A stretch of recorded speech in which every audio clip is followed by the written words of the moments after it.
തിരുവനന്തപുരം വിളപ്പിൽ ശാലയ്ക്ക് സമീപമാണ് മിഷണറി പ്രവർത്തകനായ ജെയിൻ റോയ് താമസിക്കുന്നത്. സുവിശേഷ പ്രവർത്തന മേഖലകളിൽ സജീവ സാന്നിധ്യമായ ഈ മിഷണറിയുടെ ജീവിതത്തിൽ അഭിമുഖീകരിക്കേണ്ടി വന്ന പ്രതിസന്ധികളും പ്രതികൂലങ്ങളും നിരവധിയാണ്. ഭാര്യ സിനിയുടെ ജീവിതത്തിൽ കടന്നുവന്ന ശാരീരിക പ്രശ്നത്തിൽ നിന്ന് അത്ഭുതകരമായി വിടുതൽ ലഭിച്ച സാക്ഷ്യമാണ് ഈ മിഷണറി പ്രവർത്തകന് പറയുവാനുള്ളത്. ഞാൻ എൻ്റെ പഠനത്തിൽ ആയിരിക്കുന്ന സമയത്ത് എനിക്ക് യേശുവിനെ അറിയുവാനൊക്കെ ദൈവം ഒത്തിരി അവസരങ്ങളെ തന്നു. പക്ഷേ ദൈവസ്നേഹം വിട്ട് ഞാൻ ഒത്തിരി നാൾ അകന്നുപോയി. എൻ്റെ ജീവിതത്തിൽ ഒത്തിരി പ്രതികൂലങ്ങൾ വന്നു, ഒത്തിരി പ്രയാസങ്ങൾ വന്നു. അതെല്ലാം എന്നെ ദൈവസ്നേഹത്തിൽ വീണ്ടും വീണ്ടും അടുപ്പിക്കുവാൻ ഇടയാക്കി. ഞാൻ യേശുവിനെ കൂടുതലായിട്ട് അറിയുവാൻ ഇടയായി. എൻ്റെ ശരീരത്തിൽ ഒരു രോഗം വരുവാൻ ഇടയായി. എൻ്റെ തലമുടിയൊക്കെ പൊഴിഞ്ഞ്, എൻ്റെ ഹല്ലേലൂയ രോമങ്ങളെല്ലാം പൊഴിഞ്ഞ് ഒരു ഫംഗസ്, ഒരു രോഗം എനിക്ക് ബാധിക്കുവാൻ ഇടയായി. അങ്ങനെ എൻ്റെ ജീവിതത്തിൽ ഞാൻ ഒത്തിരി പ്രയാസം അനുഭവപ്പെട്ടു. പുറത്തൊന്നും ഇറങ്ങുവാൻ കഴിയാതെ വണ്ണം വളരെയധികം ഭാരപ്പെട്ടു. ഒത്തിരി ആൾക്കാരുടെ ഇടയിൽ ഇറങ്ങത്തില്ല. അങ്ങനെ ഒത്തിരി പ്രയാസപ്പെട്ട നാളുകൾ എൻ്റെ ജീവിതത്തിനകത്തുണ്ടായിരുന്നു. പക്ഷേ അപ്പോഴും യേശുവിൻ്റെ സ്നേഹം എനിക്കകത്തുണ്ടായിരുന്നു. ഞാൻ വിശ്വസിക്കുവാൻ തുടങ്ങി എന്നെ സൗഖ്യമാക്കുന്ന ഒരു ദൈവമുണ്ടെന്ന്. അങ്ങനെ ഒരു കൺവെൻഷനിൽ ഞാൻ ഇരിക്കുമ്പോൾ ആ കൺവെൻഷൻ പ്രസംഗികനായിരിക്കുന്ന ആ പാസ്റ്റർ വിളിച്ചു പറഞ്ഞു, അങ്ങനെ ഫംഗസ് രോഗത്താൽ ഭാരപ്പെടുന്ന ഒരു വ്യക്തിയുണ്ട്. തലമുടിയൊക്കെ പൊഴിഞ്ഞ് അദ്ദേഹം ഒന്ന് വളരെ വിദൂരയിലായിരിക്കുകയാണ്. അദ്ദേഹത്തെ യേശു സൗഖ്യമാക്കുവാൻ ആഗ്രഹിക്കുന്നു എന്ന് പറഞ്ഞു. ഞാൻ ഓടി അദ്ദേഹത്തിൻ്റെ അടുക്കൽ പോകുവാൻ ഇടയായി. അദ്ദേഹം എന്നോട് പറഞ്ഞു, ഇദ്ദേഹത്തിൻ്റെ രോഗം ദൈവ സൗഖ്യമാക്കും. തലയിലെ ആ രോമങ്ങളെല്ലാം കിളിർത്തു വരുവാൻ ദൈവം സഹായിക്കും. 3 മാസത്തിനകത്ത് ദൈവം തന്നെ ഹല്ലേലൂയ സൗഖ്യമാക്കും പറയുവാൻ ഇടയായി. ഞാനത് വിശ്വസിച്ചു. ദൈവം എന്നെ സൗഖ്യമാക്കി. അങ്ങനെ ഞാൻ യേശുവിൻ്റെ സ്നേഹത്തെ കൂടുതൽ അറിയുവാൻ ദൈവം എന്നെ ഇടയാക്കി. അത് കഴിഞ്ഞ് ഞാൻ ദൈവവുമായിട്ട് കൂടുതൽ അടുക്കുവാനും പ്രാർത്ഥിക്കുവാനൊക്കെ ഇടയായി. ഞാൻ ഗിറ്റാർ വായിക്കുമായിരുന്നു. ആദ്യമായി ഗിറ്റാർ വായിച്ച് ദൈവത്തെ ഉയർത്തുവാൻ വേണ്ടി പല പ്രദേശങ്ങളിൽ പോകുവാൻ ഇടവന്നു. അവിടെ നിന്ന് ദൈവം എന്നെ രൂപാന്തരപ്പെടുത്തുവാൻ തുടങ്ങി. എൻ്റെ ജീവിതത്തിൽ ഒത്തിരി കഷ്ടങ്ങൾ, ജീവിതത്തിൽ ഒത്തിരി ഭാരങ്ങളുണ്ടായിരുന്നു. ഞാനൊരു ശാപം പിടിച്ച ഹല്ലേലൂയ ജീവിതമായിരുന്നു എൻ്റെ ജീവിതം. പക്ഷേ ഹല്ലേലൂയ അതിൽ നിന്നും ദൈവം എന്നെ വിടുവി. എൻ്റെ പിതാവ് വിദേശത്തായിരുന്നു. ഒത്തിരി കാലം വിദേശത്ത് കഷ്ടപ്പെട്ടിട്ടും ഒരു നന്മയും ഞങ്ങളുടെ ജീവിതത്തിൽ ഇല്ലായിരുന്നു. എൻ്റെ പിതാവിനെ നഷ്ടപ്പെട്ടതുപോലെ ആയിരുന്നു എനിക്ക്. പക്ഷേ ഞാൻ യേശുവിനെ കൂടുതൽ അറിയുവാനും പ്രാർത്ഥിക്കുവാനും തുടങ്ങിയപ്പോൾ എൻ്റെ പിതാവ് മടങ്ങി വന്നു. ഞങ്ങൾക്ക് നല്ലൊരു ഭവനം ദൈവം തന്നു. ഞാൻ അതിനകത്തു നിന്ന് ദൈവത്തെ ഉയർത്തുവാൻ തുടങ്ങി. ഹല്ലേലൂയ ഒത്തിരി കടബാധ്യതയാൽ പിടിക്കപ്പെട്ടവനായിരുന്നു ഞാൻ.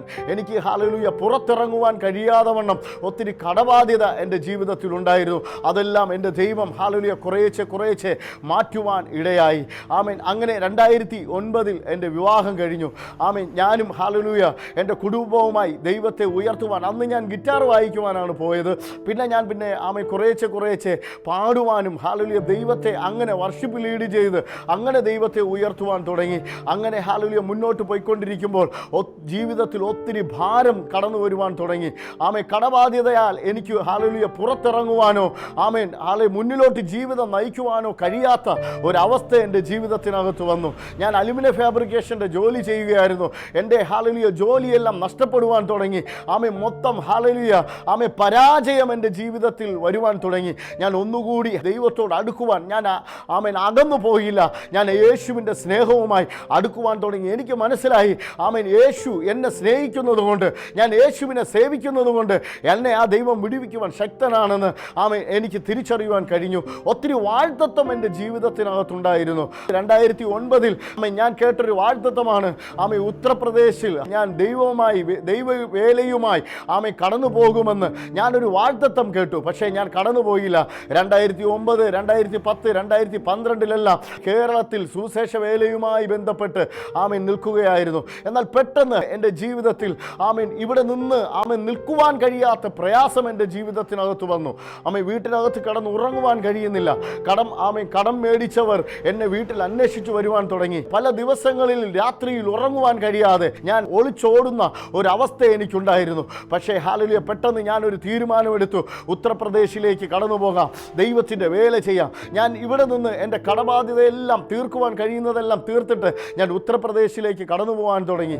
ആമേ 2013-14 കാലഘട്ടത്തിൽ ഞാൻ ഉത്തർപ്രദേശിൽ കടന്നുപോയി. അവിടെ ദൈവവേലയുമായി ബന്ധപ്പെട്ട് ചില വർഷങ്ങൾ അവിടെ ആയിരിക്കുവാൻ ദൈവം എന്നെ ഇടവരുത്തി.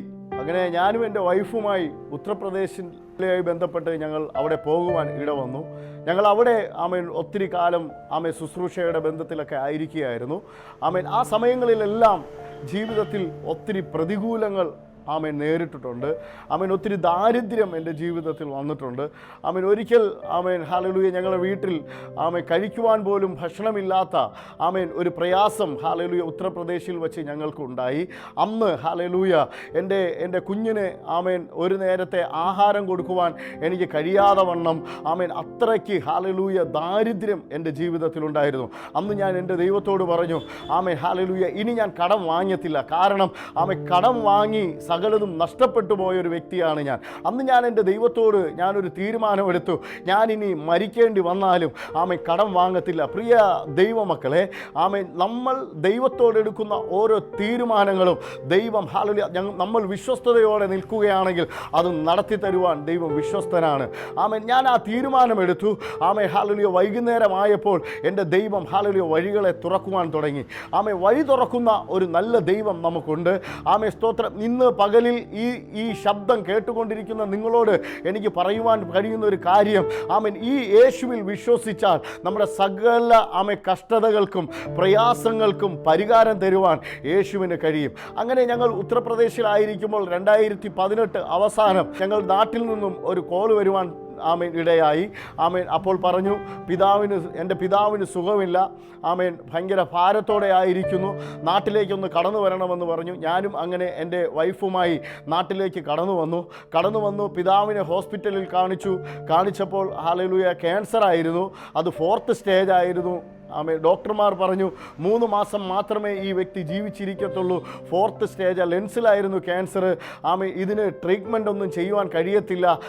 3 മാസം മാത്രമേ ഈ വ്യക്തി ജീവിച്ചിരിക്കത്തുള്ളൂ എന്ന് പറഞ്ഞു. ഹല്ലേലൂയ, എൻ്റെ പിതാവ് 4 മാസത്തോളം ജീവിച്ചിരുന്നു. ഈ ലോകം വിട്ട് ഹല്ലേലൂയ എടുക്കപ്പെട്ടു. അങ്ങനെ ഞങ്ങൾ നാട്ടിൽ മുന്നോട്ട് പോയിക്കൊണ്ടിരിക്കുമ്പോൾ തിരിച്ചു പോകുവാനുള്ള ദിവസങ്ങളായപ്പോഴാണ് കൊറോണ നാട്ടിൽ ഫസ്റ്റിൽ വരുവാൻ തുടങ്ങിയത്. അന്ന് എൻ്റെ വൈഫ് ഒരു ഹോസ്പിറ്റലിൽ വർക്ക് ചെയ്യുകയായിരുന്നു. വൈഫ് നേഴ്സാണ്. ആ ഹോസ്പിറ്റലിൽ വർക്ക് ചെയ്തുകൊണ്ടിരിക്കുമ്പോൾ പെട്ടെന്ന് എൻ്റെ വൈഫിന് ഒരു ശ്വാസം മുട്ടലും അങ്ങനെയുള്ള ചുമയും അങ്ങനെയുള്ള പ്രയാസമൊക്കെ വന്നു. അങ്ങനെ ഞങ്ങൾ വിചാരിച്ചു അത് കൊറോണ ആയിരിക്കുമെന്ന് വിചാരിച്ച് ഭവനത്തിൽ ക്വാറന്റൈനിലാക്കി. അങ്ങനെ ഒരു ദിവസമായി, 2 ദിവസമായി, 3 ദിവസമായി അസുഖത്തിന് ഒരു മാറ്റവുമില്ല. അങ്ങനെ ഞങ്ങൾ ഹോസ്പിറ്റലിൽ പോയി ടെസ്റ്റ് ചെയ്തപ്പോൾ കൊറോണ നെഗറ്റീവ് ആയിരുന്നു. അങ്ങനത്തെ പ്രശ്നങ്ങളൊന്നുമില്ലായിരുന്നു. ആ പുള്ളിക്കാരിയുടെ രോഗം ഇങ്ങനെ കൂടി വരുന്നതല്ലാതെ മരുന്നുകൾ കഴിച്ചിട്ട് ഒരു കുറവുമില്ല. അങ്ങനെ ഡോക്ടർമാർ എക്സ്റേ എടുത്തിട്ട് നോക്കിയപ്പോൾ പറഞ്ഞു ന്യൂമോണിയയാണ്, അഡ്മിറ്റ് ചെയ്യണമെന്ന് പറഞ്ഞു. അങ്ങനെ എക്സ്റേ എടുത്തു നോക്കിയപ്പോൾ അത് ന്യൂമോണിയ ആയിരുന്നു. പുള്ളിക്കാരിയെ ഹോസ്പിറ്റലിൽ അഡ്മിറ്റ് ചെയ്തു. അങ്ങനെ ട്രീറ്റ്മെൻറ്റുകൾ തുടങ്ങി. ആൻറ്റിബയോട്ടിക് സ്റ്റാർട്ട് ചെയ്തു. അങ്ങനെ ഒരാഴ്ച ആൻറ്റിബയോട്ടിക് സ്റ്റാർട്ട് ചെയ്തിട്ടും ഒരു കുറവുമില്ല. 15 ദിവസമൊക്കെ ആയപ്പോൾ പുള്ളിക്കാരിയുടെ വയറും കാലും ഒക്കെ നീര് കയറുവാൻ തുടങ്ങി. ഒരു രോഗത്തിനും ഒരു കുറവുമില്ല. അങ്ങനെ വയറുവേദന ഭയങ്കരമായിട്ട് വർദ്ധിക്കുവാൻ തുടങ്ങി. അപ്പോൾ ഡോക്ടർമാർ പറഞ്ഞു സ്കാൻ ചെയ്യണമെന്ന് പറഞ്ഞു. അങ്ങനെ അൾട്രാസൗണ്ട് സ്കാൻ ചെയ്തപ്പോൾ പുള്ളിക്കാരിയുടെ പാൻക്രിയാസിൽ ഒരു നീരാണെന്ന് പറഞ്ഞു. അങ്ങനെ ഉടനെ തന്നെ അവിടെ നിന്നു സർജിക്കൽ ഡോക്ടർമാർ പറഞ്ഞു നിങ്ങൾ നേരെ മെഡിക്കൽ കോളേജിൽ കൊണ്ടുപോകണം, അവിടെ ഇതിനുള്ള ട്രീറ്റ്മെൻ്റ് ഉള്ളൂ എന്ന് പറഞ്ഞു. അങ്ങനെ മെഡിക്കൽ കോളേജിൽ കൊണ്ടുപോയി പുള്ളിക്കാരിയെ അവിടെ അഡ്മിറ്റ് ചെയ്യുവാൻ ഇടയായി. അവിടെ മെഡിക്കൽ കോളേജിൽ ഹോസ്പിറ്റലിൽ കാണിച്ചപ്പോൾ തന്നെ ഡോക്ടർമാർ ചെയ്തൊരു കാര്യം, ആദ്യം മൂക്കിൽ കൂടി ഒരു ട്യൂബ് ഇട്ടു, പിന്നെ ഒരു യൂറിൻ ട്യൂബ് ഇട്ടു. എന്നിട്ട് പറഞ്ഞു ഈ വ്യക്തിക്ക് ഇനി ആഹാരമൊന്നും കൊടുക്കരുത്, ആഹാരം കൊടുത്തു കഴിഞ്ഞാൽ ദഹിക്കത്തില്ല, ഛർദിലായിരിക്കും, അത് പോയിട്ട് വയറുവേദന ഭയങ്കരമായിട്ട് കൂടും. ഞങ്ങൾ ഇഞ്ചക്ഷൻ കൊടുത്തിട്ടൊന്നും വയറുവേദനയെ കൺട്രോൾ ചെയ്യാൻ പറ്റുന്നില്ല, അതുകൊണ്ട് ഇനി ആഹാരമൊന്നും കൊടുക്കരുത് എന്ന് പറഞ്ഞു. അങ്ങനെ 1 ദിവസമായി, 2 ദിവസമായി, 3 ദിവസമായി, 5 ദിവസമായപ്പോൾ ഡോക്ടർമാർ പറഞ്ഞു ചെറുതായിട്ടൊന്ന് വെള്ളം കൊടുത്തു നോക്കാൻ പറഞ്ഞു. അങ്ങനെ വെള്ളം കൊടുത്തു. അപ്പോൾ കുഴപ്പമൊന്നുമില്ലായിരുന്നു. അപ്പോൾ ഡോക്ടർമാർ പറഞ്ഞു കഴിക്കാൻ എന്തെങ്കിലും കൊടുക്കുവാൻ പറഞ്ഞു. അങ്ങനെ ഇഡലി മേടിച്ചുകൊണ്ട് കൊടുത്തു. അത് കൊടുത്തപ്പോൾ തന്നെ വീണ്ടും വയറുവേദന തുടങ്ങി. വീണ്ടും അവർ പറഞ്ഞു ഇനി ആഹാരമൊന്നും കൊടുക്കണ്ട എന്ന് പറഞ്ഞു. അങ്ങനെ 10-20 ദിവസത്തോളം ട്രിപ്പിൽ മാത്രം മകളെ ഹോസ്പിറ്റലിൽ അഡ്മിറ്റ് ചെയ്യുവാൻ ഇടയായി. അവിടെ നിന്ന് അങ്ങനെ ഹോസ്പിറ്റലിൽ നിന്നും അല്പഭേദമായി വീട്ടിൽ വന്നു. 3 ദിവസമായപ്പോൾ വീണ്ടും അസുഖം അതിനേക്കാളും ഇരട്ടിയായി. വീണ്ടും ഹോസ്പിറ്റലിൽ പോയി. വീണ്ടും ഇങ്ങനെ തന്നെ ചെയ്തു. അവർ ട്യൂബ് ഇട്ടു, യൂറിൻ ട്യൂബ് ഇട്ടു, ഇഞ്ചക്ഷൻ സ്റ്റാർട്ട് ചെയ്തു. അസുഖത്തിന് ഒരു ഭേദവുമില്ല. അങ്ങനെ MRI സ്കാനിങ് ചെയ്തു, സ്കാനിങ്ങുകൾ ഒത്തിരി ചെയ്തു. എന്താണ് അസുഖമെന്ന് കണ്ടുപിടിക്കുവാൻ കഴിഞ്ഞില്ല. അങ്ങനെ ഇരിക്കുമ്പോൾ തന്നെ ഡോക്ടർമാർ പറഞ്ഞു ലാപ്രോസ്കോപ്പി ചെയ്ത് നോക്കിയാൽ അസുഖം എന്താണെന്ന് കണ്ടുപിടിക്കുവാൻ കഴിയും. അങ്ങനെ ലാപ്രോസ്കോപ്പി ചെയ്തു അസുഖം എന്താണെന്ന് കണ്ടുപിടിക്കുവാൻ കഴിഞ്ഞില്ല. അത് കഴിഞ്ഞ് ഒരാഴ്ച കഴിഞ്ഞപ്പോൾ പുള്ളിക്കാരിയുടെ റൈറ്റ് സൈഡ് അല്പം ബലം കുറയുവാൻ തുടങ്ങി. അങ്ങനെ റൈറ്റ് സൈഡ് ബലം കുറഞ്ഞു, നടക്കുവാൻ കഴിയാതെയായി. ആ നാളുകളിലെല്ലാം നമ്മൾ ഹോസ്പിറ്റലിൽ ഇങ്ങനെ അഡ്മിറ്റ് ചെയ്യും, വീട്ടിൽ വരും. 1 മാസം കിടക്കും, 2 മാസം കിടക്കും, 3 മാസം കിടക്കും, വീട്ടിൽ വരും. പല വർഷങ്ങളും ഇങ്ങനെ ഹോസ്പിറ്റൽ കയറി ഇറങ്ങി ഞങ്ങൾ നടക്കുന്ന ഒരു അവസ്ഥ എൻ്റെ ജീവിതത്തിനകത്ത് വന്നു. അവിടെയൊന്നും എൻ്റെ വിശ്വാസത്തെ ഞാൻ വിട്ടില്ല. ഞാൻ ആ വിശ്വാസത്തെ മുറുകെ പിടിച്ചു. എൻ്റെ വൈഫിൻ്റെ ഒരു സൈഡ് പൂർണ്ണമായിട്ട് തളർന്നു, കിടരോഗിയായി മാറി, കണ്ണടഞ്ഞുപോയി, കാഴ്ച നഷ്ടപ്പെട്ടു പോയി. വളരെ പ്രയാസകരമായ അവസ്ഥയിലേക്ക് എൻ്റെ ജീവിതം പോയി. ഞാനും എൻ്റെ അമ്മയും എൻ്റെ കുഞ്ഞും ഞങ്ങൾ ഒരുമിച്ച് അവളെ നോക്കുവാനും പരിചരിക്കുവാനും ഒക്കെ തുടങ്ങി. അസുഖം കൂടുന്നതല്ലാതെ ഒരു മാറ്റവുമില്ല. അങ്ങനെ ഞങ്ങൾ ഒരു മീറ്റിങ്ങിൽ ആയിരിക്കുമ്പോൾ പ്രാർത്ഥിച്ചു കൊണ്ടിരിക്കുമ്പോൾ പെട്ടെന്ന് പുള്ളിക്കാരിയുടെ കണ്ണ് തുറക്കുവാൻ ദൈവം ഇടയായി വരുത്തി. അവളുടെ കണ്ണ് തുറന്നു, കണ്ണിന് കാഴ്ച കിട്ടി. അങ്ങനെ അവിടെ നിന്ന് അല്പഭേദം വരുവാൻ തുടങ്ങി. അങ്ങനെ ട്രീറ്റ്മെൻറ്റുകൾ നടന്നുകൊണ്ടിരിക്കുമ്പോൾ തന്നെ നടക്കുവാനൊന്നും കഴിയാതെ വണ്ണം വളരെ പ്രയാസത്തോടെയായിരുന്നു. സാമ്പത്തിക മണ്ഡലത്തിൽ ഭയങ്കര പ്രയാസത്തിലായിരിക്കുമ്പോഴാണ് ഈ രോഗം കടന്നു വരുന്നത്. ഞങ്ങളുടെ അക്കൗണ്ട് ആ സമയങ്ങളിലെല്ലാം 0 ബാലൻസ്, ഒരു പൈസയുമില്ല. പക്ഷേ ഞാൻ ദൈവത്തോടൊരു തീരുമാനമെടുത്തു, ഇനി ഞാൻ കടം വാങ്ങത്തില്ല. ആ തീരുമാനത്തിൽ ഉറച്ചു നിൽക്കുവാൻ ദൈവം എന്നെ സഹായിച്ചു. പല ദിവസങ്ങളിലും സാമ്പത്തികമായി ഞങ്ങൾ പ്രയാസപ്പെട്ടപ്പോഴൊക്കെയും പല മുഖാന്തരങ്ങൾ വഴി ദൈവം ഞങ്ങളെ സഹായിക്കുവാൻ ഇടവരുത്തി. ഞാൻ പറയും, നമ്മൾ വിശ്വസിക്കുകയാണെങ്കിൽ, യഥാർത്ഥമായി ദൈവത്തെ വിശ്വസിക്കുകയാണെങ്കിൽ എത്ര കഷ്ടത വന്നാലും പ്രതികൂലം വന്നാലും നമ്മളെ കൈവിടാത്തൊരു ദൈവമുണ്ട്. നമ്മൾ ആരാധിക്കുന്ന ദൈവം വിശ്വസ്തനാണ്. ആ യേശുവിന് നമ്മുടെ സകല കഷ്ടതയിൽ നിന്നും വിടുവിക്കുവാൻ കഴിയും. അങ്ങനെ അവളുടെ കണ്ണു തുറന്നു. അങ്ങനെ ട്രീറ്റ്മെൻറ്റ് ചെയ്ത് മുന്നോട്ട് പോവുകയായിരുന്നു. നടക്കുവാൻ കഴിയാതെ വണ്ണം പ്രയാസത്തിലായിരുന്നു. കുറേശ്ശെ നടക്കുവാൻ കഴിഞ്ഞു. അങ്ങനെ നടന്നു തുടങ്ങി. അല്പം കഴിഞ്ഞപ്പോൾ അവൾ സംസാരിക്കുവാൻ തുടങ്ങി.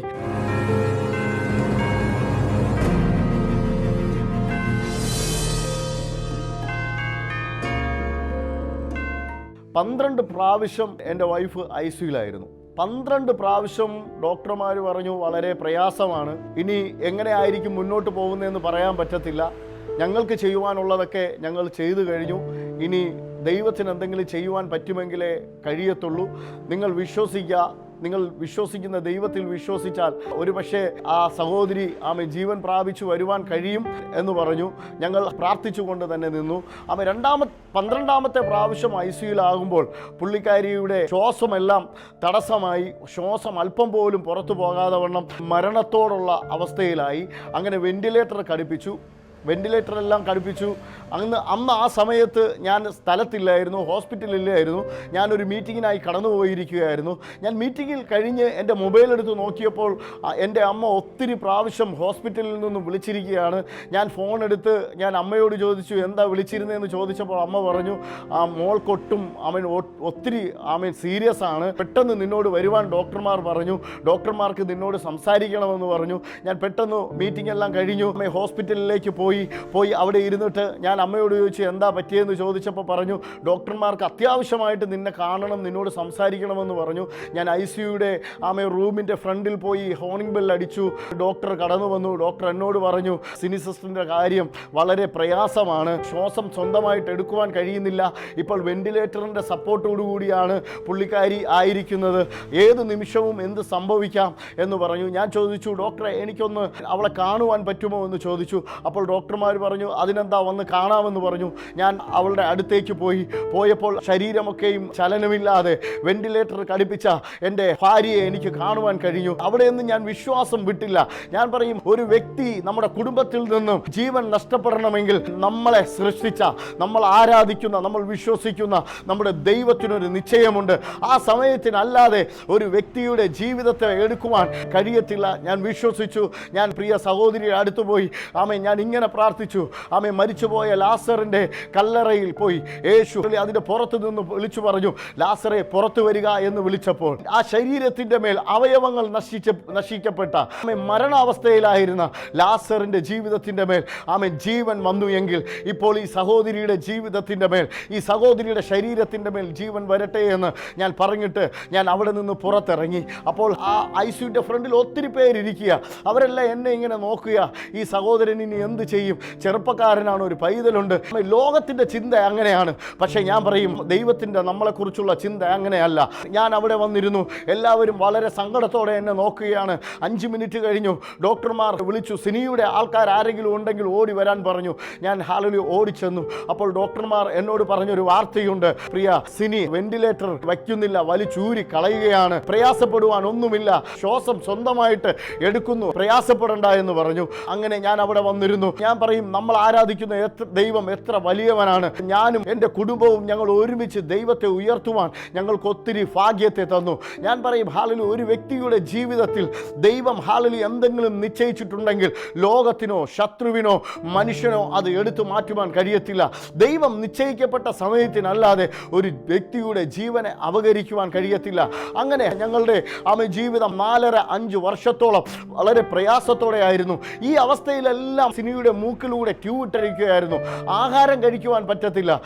അങ്ങനെ 4.5 വർഷത്തോളം മൂക്കിലൂടി ആഹാരം കഴിക്കുന്ന, ട്യൂബിലൂടി ആഹാരം കഴിക്കുന്ന ഒരവസ്ഥയിലായിരുന്നു. എന്നാൽ അവിടെ നിന്നെല്ലാം എൻ്റെ ദൈവം ട്യൂബെല്ലാം മാറ്റി വായിലൂടി ആഹാരം കഴിക്കുവാൻ കഴിയുന്ന തരത്തിലേക്ക് സൗഖ്യം കൊടുത്ത് ദൈവം ബലപ്പെടുത്തുവാൻ കഴിഞ്ഞു. ഇന്ന് ഞങ്ങളോടൊപ്പം ഒരുമിച്ച് ദൈവത്തെ ഉയർത്തുവാൻ ഞങ്ങൾക്ക് സാധ്യതയെ ദൈവം തന്നു.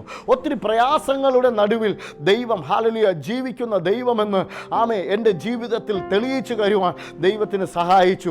ഇത്രയും വലിയ ദൈവത്തെ എനിക്ക് ഉയർത്തുവാൻ കഴിയാതെ ഇരിക്കുവാൻ കഴിയത്തില്ല. ആരെങ്കിലും ഈ ഭാരത്തോടെ ഈ സാക്ഷ്യം കേട്ടുകൊണ്ടിരിക്കുന്നുവെങ്കിൽ, ആരെങ്കിലും രോഗത്തോടെ ഈ സാക്ഷ്യം കേട്ടുകൊണ്ടിരിക്കുന്നുവെങ്കിൽ, ഇന്ന് പകലിൽ എനിക്ക് പറയുവാൻ ഒരു കാര്യമുണ്ട്.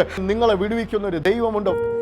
എല്ലാം നഷ്ടപ്പെട്ടു എന്ന് തോന്നുന്ന ചില നിർണായക നിമിഷങ്ങളിൽ ദൈവത്തെ തള്ളിപ്പറയുന്നവരുണ്ട്.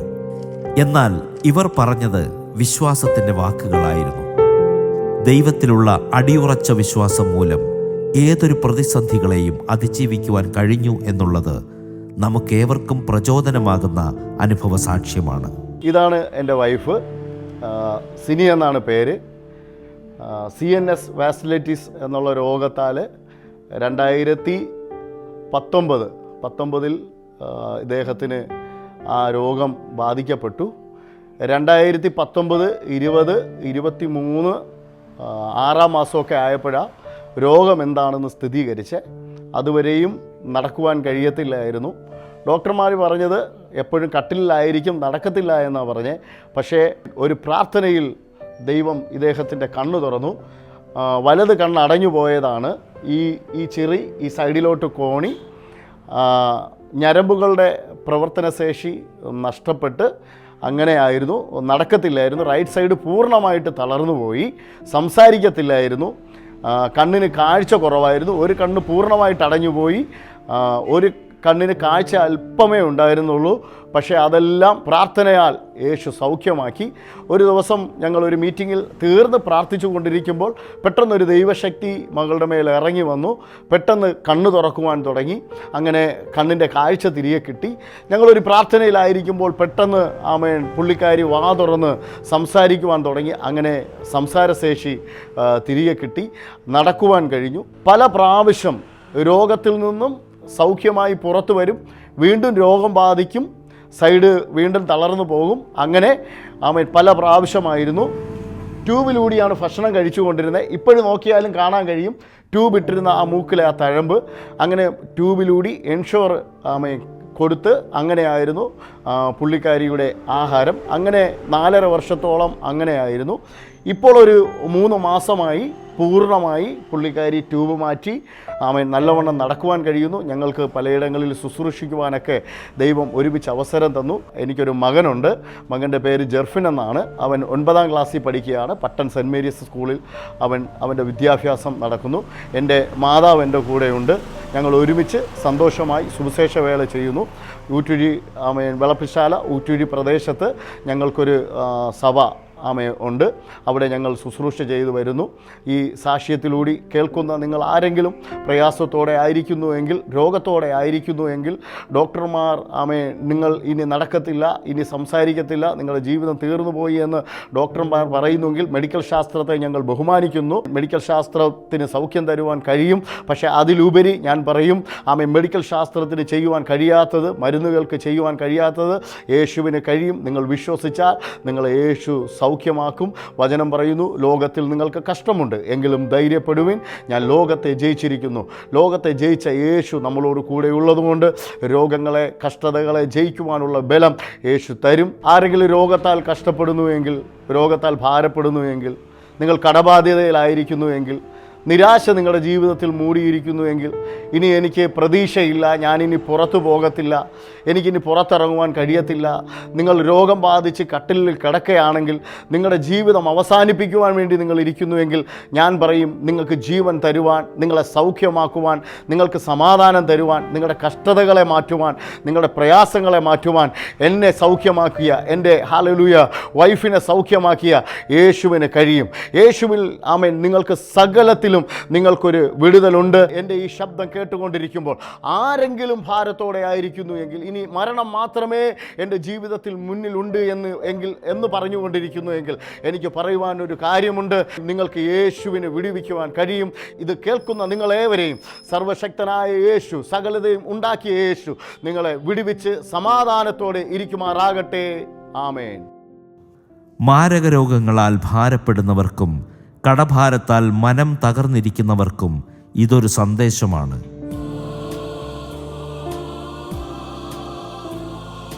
യേശു എന്നെ